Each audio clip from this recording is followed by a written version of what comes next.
गुरुर्ब्रह्मा गुरुर्विष्णु गुरुर्देवो महेश्वरा गुरुर्साक्षात् परब्रह्म तस्मै श्री गुरवे नमः। नारायणं नमस्कृत्य नरं चैव नरोत्तमं देवीं सरस्वतीं व्यासं ततो जयमुदीरये।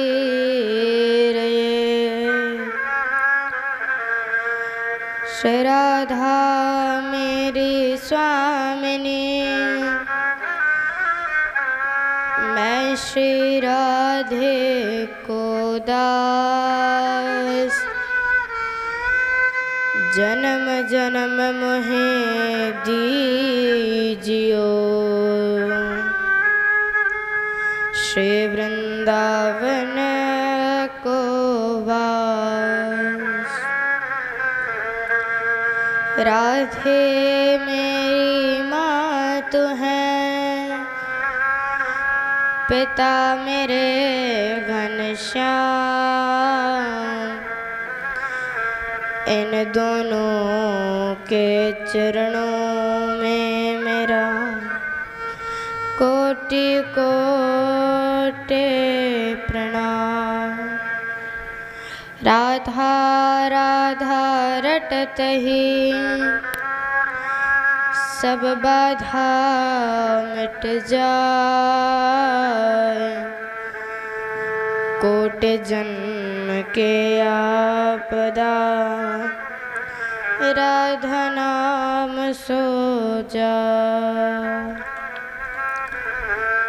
वृंदावन सोवन नहीं,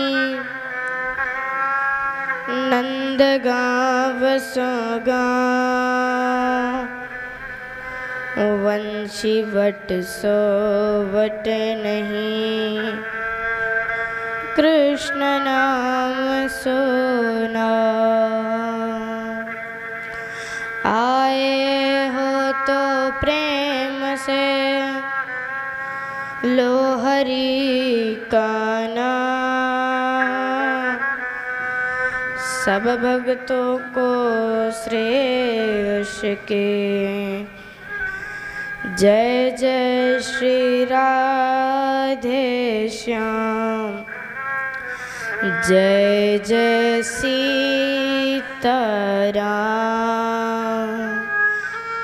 बोलिए भक्तवत्सल भगवान की जय, कृष्ण कन्हैया लाल की जय हो। आइए सज्जनों, सभी मिलकर कुछ क्षण प्रभु नाम कीर्तन करेंगे, तत्पश्चात कथा में प्रवेश।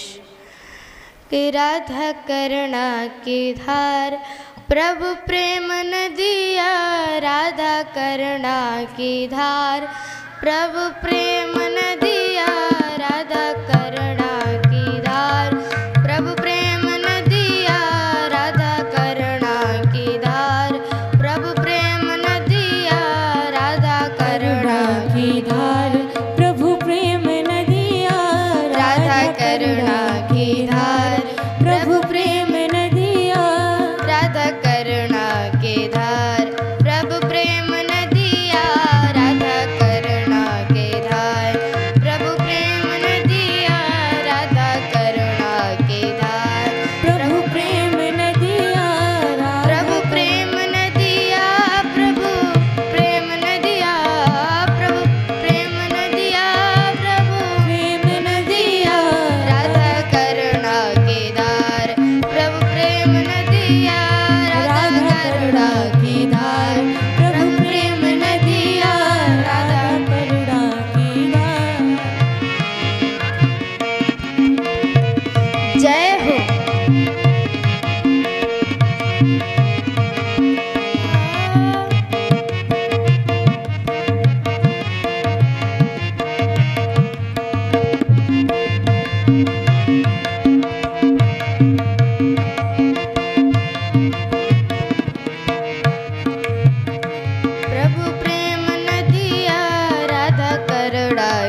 के बिहारी लाल की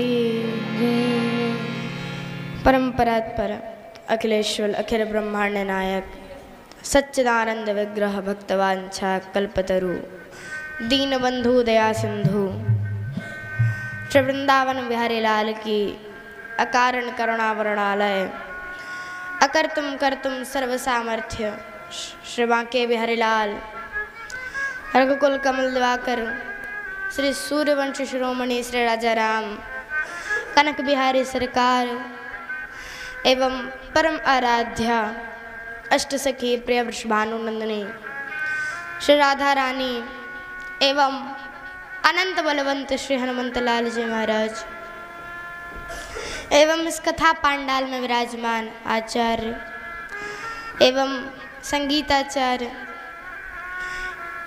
एवं कथा श्रवण हेतु पधारे सभी धर्म बंधु माताएं बहनें बाल गोपाल समस्त संतगण विप्रगण एवं समस्त श्रोतागण के हृदय मानस पटल पे विराजमान मेरे गोविंद के चरणों में कोटि कोटि प्रणाम है,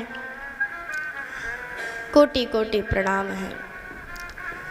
आइए जनों, सर्वप्रथम हम सभी मिलकर श्री माधव दास जी की एक बड़ी ही सुंदर कथा को श्रवण करेंगे। तो जनों, एक समय जब माधव दास जी जगन्नाथ जी से वृंदावन आने की सोची कि चलो वृंदावन में बिहारी जी का दर्शन करेंगे, निधिवन का दर्शन करेंगे, यमुना जी में स्नान करेंगे। तो जब माधव जी अंतिम बार जगन्नाथ जी को प्रणाम करने गए और जब लौटने लगे तो जगन्नाथ जी तो जान ही गए थे कि ये वृंदावन जा रहा है। फिर भी उन प्रभु ने माधव दास जी से पूछा, ए माधवा, तू कहाँ जा रहा है? माधव दास जी बोले, प्रभु मैं तो वृंदावन जा रहा हूँ। जगन्नाथ जी ने कहा, मोए भी ले चल, मैं उधर देखाऊंगा, वृंदावन में घुमाऊंगा। माधव दास जी बोले कि तुम्हें लेके चलने में तो बड़ी कठिनाई हो जाएगी। थोड़ा सा तो चलने के लिए 6 महीने पहले से रथ बनवाते हो, फिर आते आते ऊपर से मंदिर के नीचे 4-5 बार रास्ते में ही भोग लग जाता है। इस प्रकार से चला 5-6 सालों में भी नहीं पहुंच पाऊंगा अगर आपको लेके गया तो। ठाकुर जी बोले, ना मोए तो ले चल, या तो तू मत जा, या फिर अगर जाना है तो मोए लेके चल। माधव दास जी ने मना किया और अपने चल दिए। अब आए, थोड़ा चले ही थे कि श्री क्षेत्र से बाहर निकलते भूख लग गई। माधव दास जी बोले, आज मुझे इतनी जल्दी भूख लग गई, ऐसा हो ही नहीं सकता। जहाँ मैं 1-1 हफ्ते ना खाऊं तो भी मुझे भूख नहीं लगती, और आज 10 कदम श्री क्षेत्र से बाहर नहीं निकला कि मेरे को भूख लग गई। अब भूख एकदम असहनीय। क्यों? क्योंकि जगन्नाथ जी थी, जो उनकी मूर्ति है, जो उनका स्वरूप है, वो तो जगन्नाथ जी में ही है, पर वो सचल रूप से माधव दास जी के साथ चल रहे हैं। दिन में 8 बार भोग लगता है जगन्नाथ जी का। अब जाने लगे तो वहीं पे एक कुटिया थी, एक मैया रहती थी बूढ़ी से। तो उनसे कहा, मैया कुछ भोजन मिल जाएगा? मैया ने बैठाया, पत्तल सजाई, भोजन करवाया। अब माधव दास जी पाते जा रहे हैं, पाते पाते इतने मैया ने बोला, जो सामने बैठी थी, बोली, अरे बा लाला को तो खिलाओ जो तुम्हारे बगल में बैठा है। माधव दास जी बगल में देख रहे हैं, बगल में कोई है ही नहीं। तो बगल में तो जगन्नाथ जी बैठे थे, बस अम्मा को दिख रहे, माधव दास जी को दिख ही नहीं रहे। माधव दास जी बोले, अरे मैया कोई तो ना है? मैया कहने लगी, ना, इतने उन्हें दे हो तुम? उतना छोटो सा बालक तुम्हारी थाली में तुम्हें टुकुर टुकुर देख रहे है। माधव दास जी ने पूछा, लगता है जगन्नाथ जी आ गए। उनको लगा, माधव दास जी को, क्योंकि इतनी भूख लगी है और छोटे से हैं, टुकुर टुकुर देख रहे हैं, मतलब शायद वो हो। तो माधव दास जी ने एक तरकीब लगाई, मैया से पूछा, मैया जरा नेक बताइए, उनका स्वरूप कैसे दिख रहा है बालक को? स्वरूप से तो जान ही जाएंगे। मैया कहने लगी, देखो वाह कितना सुंदर लग रहा है, श्याम वर्ण है, पीली पीताम्बरी पहन राखी है, मोर पंख लगाए राखो है, बड़े बड़े नेत्र हैं। माधव दास जी समझ गए तो जगन्नाथ जी हैं। तभी कहे, तभी तो मैं सोचूं मुझे भूख काहे लग रही है। मैया को दंडवत किया, मैया तुम जैसा भाग्यशाली कोई नहीं, मुझे नहीं दिख रहे तुमको दिख रहे हैं ठाकुर जी। अब उठ गए तो जगन्नाथ जी भी उठ के जाने लगे। जब थोड़ी देर चले अम्मा के घर से, मैया के घर से, तो आंख बंद करके कहते हैं कि हे प्रभु, जैसे ही जगन्नाथ जी का स्मरण किया, जगन्नाथ जी सामने प्रकट हुए। माधव जी हल्की कड़क आवाज में बोले हैं, मैंने तुम्हें मना करी ना मत चलियो मेरे साथ, तुम फिर भी आए गए। और आए कैसे रहे हो जब तुम्हारा मूर्ति वहाँ है, तुम यहाँ पे भी वहाँ पे भी। ठाकुर जी ने कहा, मेरा जो मूर्ति स्वरूप है, जो मेरा स्वरूप है, जो मेरा शरीर है, वो तो वहीं जगन्नाथ जी में ही है, पर मैं तो सचल रूप से तेरे साथ चल रहा हूँ, मेरी आत्मा तेरे साथ चल रही है। माधव जी चलने लगे। अब माधव दास जी को जहाँ 1 महीने में वृंदावन पहुंच जाना था, वहां उनको चलते चलते 6 महीने लग गए। कितना समय लग गया? 6 महीने लग गए पहुंचते पहुंचते। अब बताइए क्यों 10 कदम चलते भूख लगाती? अब बताओ, जगन्नाथ जी में तो सिर्फ 8 ही बार भोग लगता था, या माधव दास जी के साथ जगन्नाथ जी चल रहे हैं तो दिन में कम से कम 12 से 13 बार भोग लगवा रहे हैं। अब बेचारे माधव दास जी कर भी क्या सकते थे, वापस जाते तो भी परेशान, क्योंकि आधे रास्ते में थे, आधे से इधर उतना ही, वृंदावन भी उतना ही चल रहे हैं। और जब वृंदावन में ब्रजभूमि में प्रवेश किया तो ब्रजभूमि में प्रवेश करते ही संकल्प किया कि अब चाहे कितने भूख लग जाए मैं ना खाए बेबारो, यमुना जी के स्नान से पूर्व। अब चलते चलते भैया इतनी कठिन भूख लग रही है कि एकदम रोका नहीं जा रहा, इतनी जोर की भूख है। अब माधव दास जी कैसे ना कैसे करके रोक रहे हैं, भूख को नहीं खाना है, संकल्प किए है। गए हैं यमुना जी के तट पर, जाके यमुना जी में स्नान किया। अब बैठे हैं और इतनी जोर की भूख है कि एक संत रूखे चने लेके जा रहे थे, सूखे हुए, उनसे उस चने लेके खा लिए हैं रूखे रूखे। और इधर जब तक वृंदावन के बाहर थे, ब्रजभूमि के बाहर थे, तब तक तो उनके हृदय में जगन्नाथ जी थे, पर जैसे ब्रजभूमि में प्रवेश किया जगन्नाथ जी का स्वरूप बदल गया, वे कृष्ण भगवान बन गए, बांके बिहारी बन गए। अब दर्शन किया, चलने लगे। अब ज़्यादा भूख नहीं लग रही, क्यों? बांके बिहारी इतना भूख थोड़ी लगाते हैं। एक सुबह नाश्ता होता, उसके बाद फिर भोजन, फिर शाम का भोजन, 3 ही बार भोजन लगता है, भोग लगता है, तो अब ज़्यादा भूख नहीं लग रही। अब चल रहे हैं माधव दास जी। अब पहले तो निधिवन में दर्शन किया, ठाकुर जी खड़े हैं, निधिवन दर्शन किया। अब निधिवन से निकलते कि सामने हरदास जी आ गए। श्री हरदास जी सामने आ गए द्वार पे। कहाँ जा रहे हो? हमारे प्रभु तुमसे रुष्ट हैं, बांके बिहारी तुमसे रुष्ट हैं।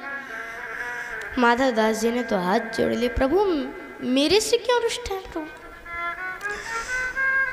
हरदास जी ने कहा कि प्रभु कह रहे थे कि तुमने नहाए धो के रूखे चने खाए लिए। माधव दास जी ने कहा कि मेरे हृदय में तो जगन्नाथ जी विराजमान थे, तो फिर बांके बिहारी का गला कैसे खुरच गया? और हरदास जी ने यह भी कहा कि वो भोग भी नहीं लगा रहे हैं, 56 भोग सामने रखा, अब गले में खुरचन हो जाए तो कुछ खाने का मन होता है। अब ठाकुर जी के गले पूरे कोमल कोमल थे, अब वहाँ में सूखे चने चले गए, पूरा खुरच गए। अब तो सज्जनों हरदास जी ने माधव दास को पकड़ा है। अब रास्ते भर माधव दास पूछ रहे, प्रभु ये कैसे हो? मैं तो जगन्नाथ जी आए थे मेरे साथ, फिर मैंने खाया तो जगन्नाथ जी का गला छिलना चाहिए था, बांके बिहारी का क्यों छिला? हरदास जी ने कहा, वाह माधव दास जी, आप कितने सहज हैं। जगन्नाथ और बांके बिहारी में क्या अंतर है, दोनों तो एक ही हैं। गए हैं, बांके बिहारी के दर्शन किए, क्षमा मांगी है, और अब बांके बिहारी कह रहे हैं माधव दास जब तक तू मोए अपने हाथ से नहीं खिलाएगा मेरी गले की खुरचन ठीक ना है। अब जब तक जे ना जो अब जे खाएगा जब तक ब्रज में है, ये जो भी चीज़ खाएगा वही मेरे को वो लगेगा। जे खाएगा तो मतलब मेरा पेट भर गया। अभी तो मैं कछुए खाए बीमार होना है। शाम का भोजन हुआ तो अब बांके बिहारी के दर्शनार्थी अपना दर्शन कर रहे हैं, भोग का समय हुआ है। इधर कमरे में माधव दास जी को भोग लगाया जा रहा है कि बांके बिहारी ने कहा था कि जब तक जे ब्रज में है जाए पगाओगे तभी मैं पाऊंगा, जाने जो पा लियो मैंने भी पा लियो। अब इधर माधव दास जी खा रहे हैं।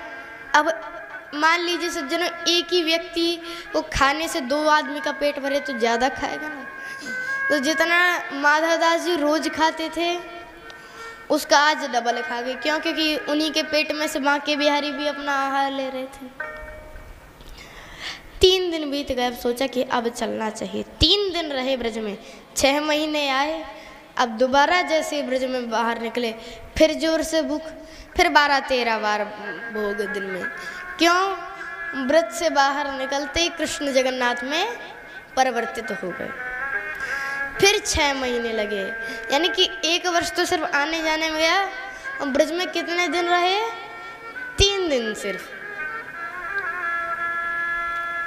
और 1 वर्ष 3 दिन की यात्रा की उन्होंने।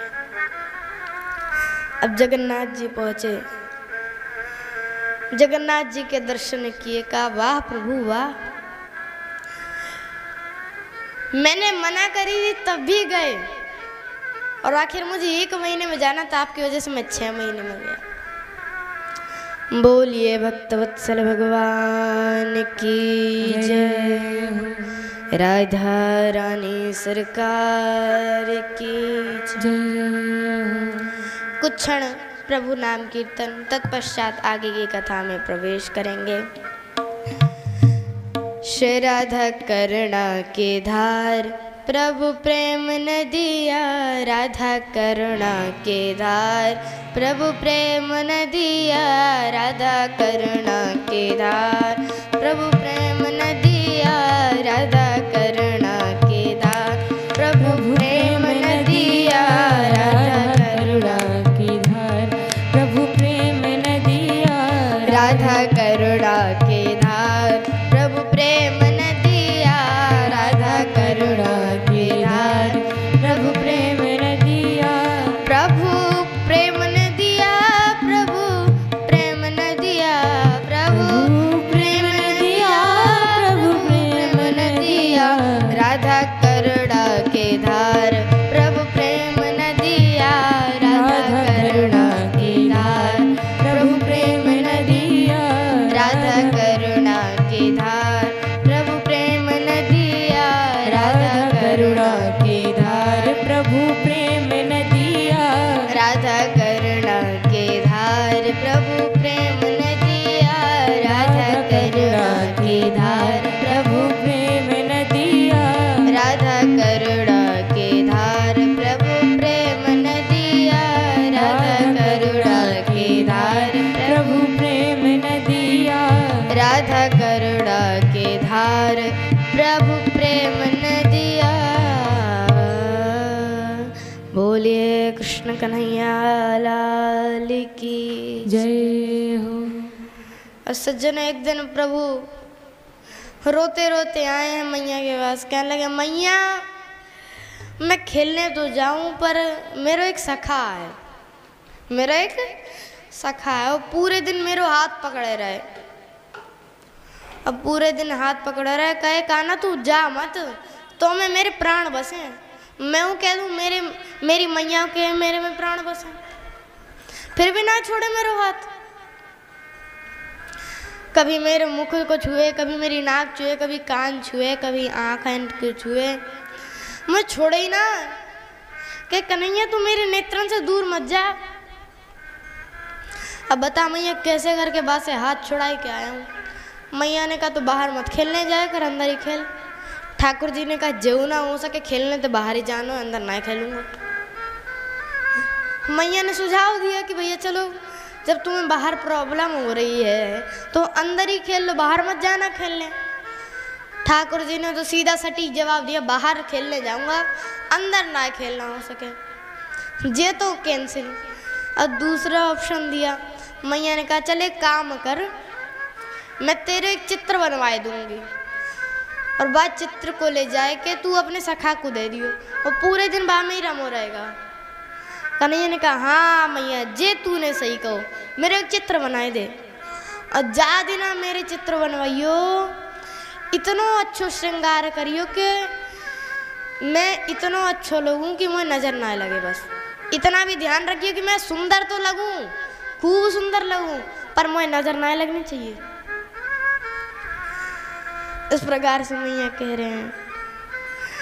अब मैया ने एक सखी को बुलाया कि कही सखी अपने ब्रज में कोई चित्रकार है जो चित्र बनावे। थोड़ी देर तो सखी याद करने लगी, कोई हतो पर याद ना आ रहा कौन है। तभी उसने अचानक से बोला हाँ मैया यही के बरसाना में रहवे। मैया ने बोला नाम का है? बोला चित्रा सखी। और सखी ने साथ साथ ये भी बताया कि मैया वो इतनी जोगन है कि किसी पुरुष ने ना देखे। और इसी तप की वजह से बाय सरस्वती मैया ने आशीर्वाद दे रखो है कि जिसको जिस भी वस्तु को या किसी भी जीव को एक बार देख लेती है, किसी को भी उसका यथावत चित्र बना के दे देती है। मैया बोली तब तो भाई तुरंत बुलाए तू। चित्रा सखी का मंदिर भी है। कहाँ? बरसाना में, चिकसौली गांव में। अब तो सखी गई है उसके पास, जाके कहा अरे सखी चित्रा सखी आई। कहा हाँ बता क्या काम है। चित्रा सखी को जो बुलाने गई सुबाने कही अरे सुन, हमारी जशोदा रानी है ना, उनके लाला को चित्र बनाना है हमें, तो चले चल चित्र बनाए दे। अब चित्रा सखी को अपनी चित्रकला पे अभिमान तो था ही, और अभिमान में बोली अरे मैं ऐसे वैसे के चित्र ना बनाऊं कि जिसको मन क्यों वाय क्यों जाके मनाई दियो। तभी सखी को गुस्सा आ गया कि हमारे लाला को ऐसे ऐसा। सुई डांटने लगी ए सखी हमारे लाला को ऐसा ऐसा मत कहियो, अभी तूने बाकी रूप माधुरी देखी ना है, एक बार बाकी रूप माधुरी को देख लेगी फिर नजर हटवे वाली ना। बता तेरे को कितना सौभाग्य है कि तुझे वह निहारने को मिल रहा है, हम तो उसकी एक झलक पाने के लिए तरसते ही हैं। बहुत ज़्यादा मनाने पर तो चित्रा सखी गई। रास्ते पर कहती यार ये सखी अगर तुझे पता है, अगर मैं चित्रकार होती ना, तेरी जगह मैं होती जो चित्र बनाना हुआ, तो मैं तो पूरे दिन वाकई चित्र बनाती। चित्रा सखी तो अभिमान में जा रही है। अब प्रभु ने तो पहले से लीला रच रखी थी कि इन पे अपना अधिकार जमाना है। चित्रा सखी आई है। चित्रा सखी आई है, कहा है ला मैं अपने लाला को दिखाऊं, तेरे चित्र बना दूं तेरे लाला के, फिर मैं जाऊं। मैया बोली अरे तेरे पास कोई समय है का?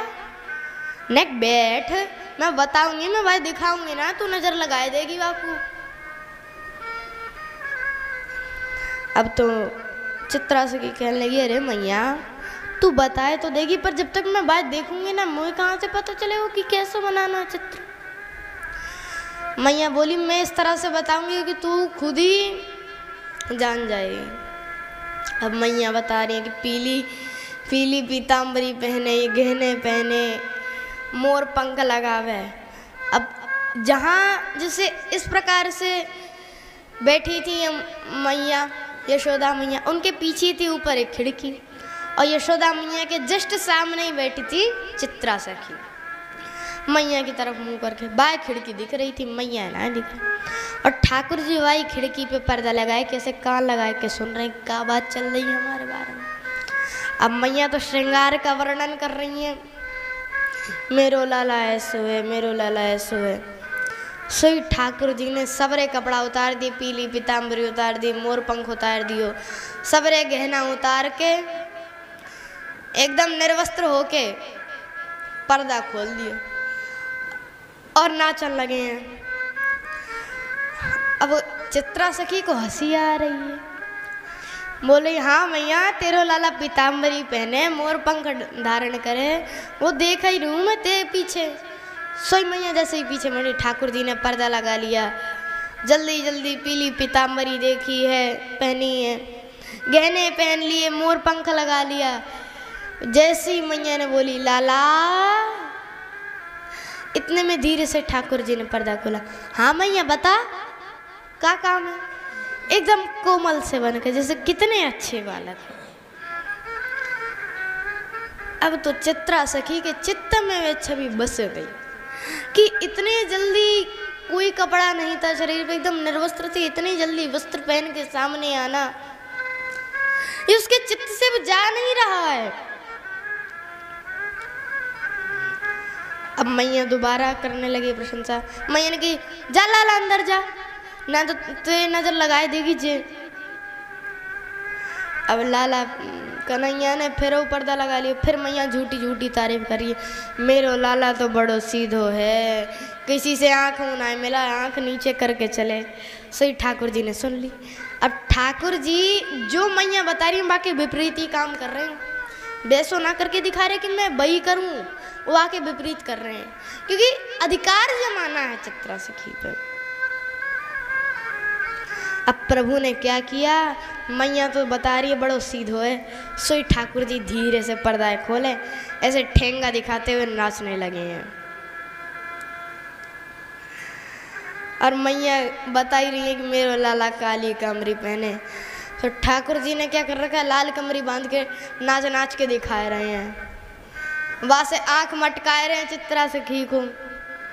मैं चित्रा सखी फिर सरस पड़ी, हाँ मैया तेरे पीछे देख ही रही हूँ कितना सीधो है तेरो लाला, बहुत सीधो है, किसी से नजर ही ना आए मिला है। जैसी मैया ने फिर पीछे देखी, फिर ठाकुर जी ने पर्दा लगा दिया।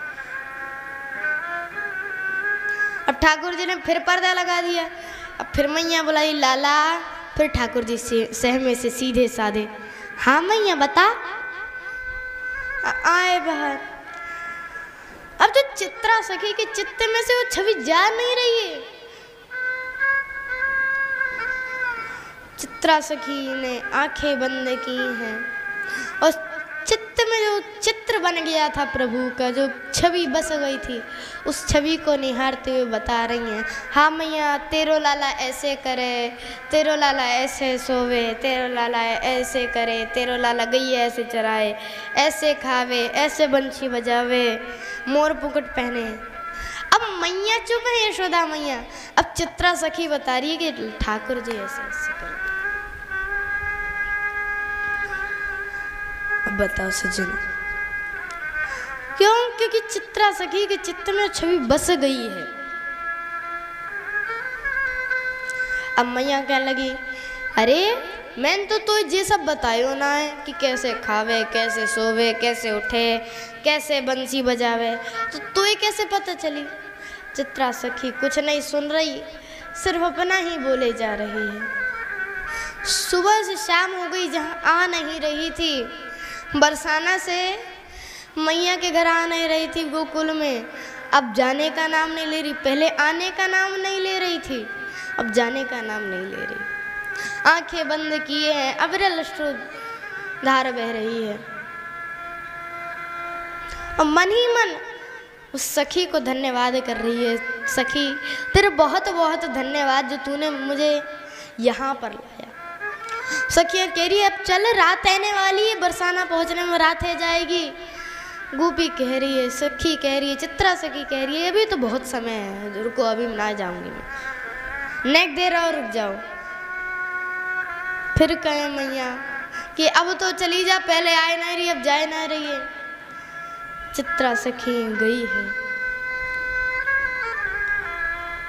जाके अगले दिन उठी, स्नान वगैरह किया, और जब हो गया तो चित्र बनाने की कोशिश कर रही है कि चित्र बना के दे आऊं। मैया ने कही है मुझे चित्र बनाने, और चित्र बना नहीं पा रही। क्यों? सोच रही कहीं मैंने अगर उनको चित्र में बना दिया, चित्त से चले गए तो क्या होगा।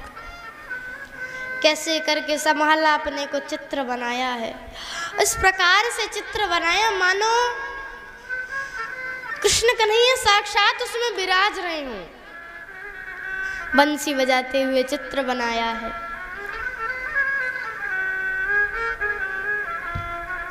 और सज्जनों, अब तो चित्रा सखी उसी चित्र को, जो चित्र उसने बनाया था, उसी को हृदय से लगा के पूरे दिन रोती रहती। मैया ने कम से कम 2 से 3 महीने तक बुलाया, बार बार सखियों के भेज के बाय बुलाया, ला चित्र दे दे, मना कर दे, द्वार ही ना खोले, बस वह चित्र को हृदय से लगा के रोती रहती थी। बहुत बुलाने पे तो 3-4 महीने बाद गोपी आई, सखी आई। जब आई तो क्या था सज्जनों, आके चित्र दिया है। चित्र मैया को इतना सुंदर लग गया कि उनने अपने नवलखा को हार निकाल के गोपी के गले में डाल दियो है, बाकू देने लगी हैं। मैया आज इतनी प्रसन्न है कि कह दिया तुझे जो चाहिए गोपी मांग ले, सखी तुझे जो चाहिए मांग ले। गोपी कह रही मांग लूं। मैया बोली हाँ तो मांग ले, आज मैं तुझसे प्रसन्न हूं। चित्रा सखी ने जैसे ही मांगा, मैया के पैरों तले जमीन खिसक गई। और मांगा क्या सज्जनों पता है आपको? कहा आप अपना लाला मोह दे दो। अब तो मैया जैसे मूर्छित सी होने लगी। उनने कही मैं जा लाला को ना छोड़ सकूं, तू सब मांग ले, मेरे प्राण मांग ले, पर लाला को मत मांग। मैया ने इतनी घबरा गई कि लाला को लेकर कमरा में बंद है गई और कहने लगी कि अब तो बाहर ना निकलने दूंगी। जहीं पर तू बड़ा होगा, जहीं तेरा ब्याह होगा, जहीं पे तेरा सब कुछ होएगा। ठाकुर जी थोड़ी देर बैठे हैं और सखी ने क्या कहा था कि जब तक लाला ना दोगी मैं नहीं जावे वारी यहाँ से, चाहे कितना समय बीत जाए। थोड़ी देर तो मैया बैठी हैं, गोद में बैठा रखा है कन्हैया, एकदम कस के पकड़ा है। मैया से कहते हैं कि मैया लाख मैं बाहर जान दे, कुछ ना करेगी वो। मैया इतनी डरी हुई कि कहीं ना ना ना मैं तो ना जाने दूंगी, वो तो पकड़ के ले जाएगी। ठाकुर जी कह रहे हैं अरे मैया कछु ना है व्यवहारों मोए, जान दे मोए। मैया तो मना करती रह गई। ठाकुर जी उठ के चले गए हैं। अब उठ कर गए तो बाहर चित्रा सखी ने जैसे ही ठाकुर जी को आते देखा, कैसे हाथों को फैलाया, आजा लाला चले। ठाकुर जी जाके चित्रा सखी की गोद में बैठ गए हैं और कहा है देख सखी अभी तो मैं तेरे साथ ना जा सकूं। गोपी बोली क्यों? ठाकुर जी ने कहा अभी तो मुझे मैया को प्यार चाहिए और भी मुझे और लीलाएं करनी है ब्रज में ही, जा मारे मैं तेरे साथ अभी ना जा सकूं।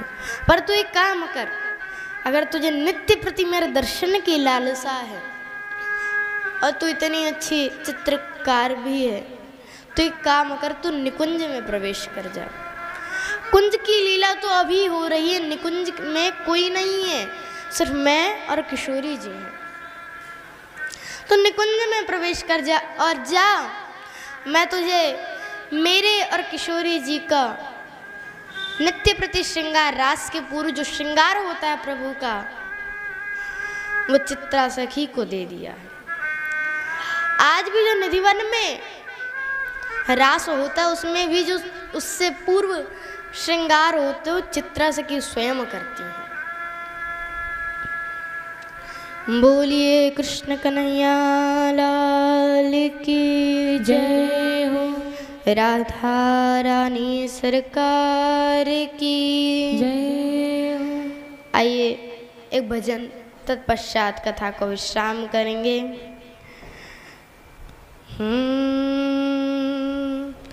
कि तेरी मंद मंद मुस्कनिया पे, तेरी मंद मंद मुस्कनिया पे बलिहार श्यामा जो, बलिहार श्यामा जो। तेरी मंद मंद मुस्कनिया पे, तेरी मंद मंद मुस्कनिया पे बलिहार श्यामा जो, बलिहार श्यामा जो। तेरी मंद मंद मुस्कनिया पे, तेरी मंद मंद मुस्कनिया पे बलिहार श्यामा जो, बलिहार श्यामा जो। तेरी मंद मंद मुस्कनिया पे बलिहार श्यामा जो, बलिहार श्यामा जो। सज्जनों, चित्र सखी कह रही है, चित्र बनाते बनाते सोच रही है, गा रही है कि तेरे बाल बड़े घुंघराले, बादल जो कारे कारे। तेरे बाल बड़े घुंघराले, बादल जो कारे कारे। तेरे बाल बड़े घुंघराले, बादल जो कारे कारे। तेरे बाल बड़े घुंघराले, बादल जो काले काले। तेरी मोर मुकुट लटकनिया पे, तेरी मोर मुकुट लटकनिया पे बलिहार श्यामा जो, बलिहार श्यामा जो। तेरी मंद मंद मुस्कनिया पे जय हो, बलिहार श्यामा जो, बलिहार श्यामा जो।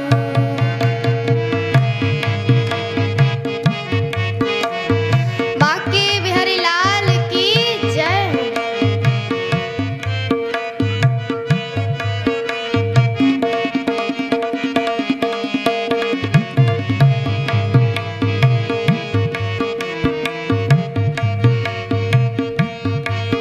जय हो।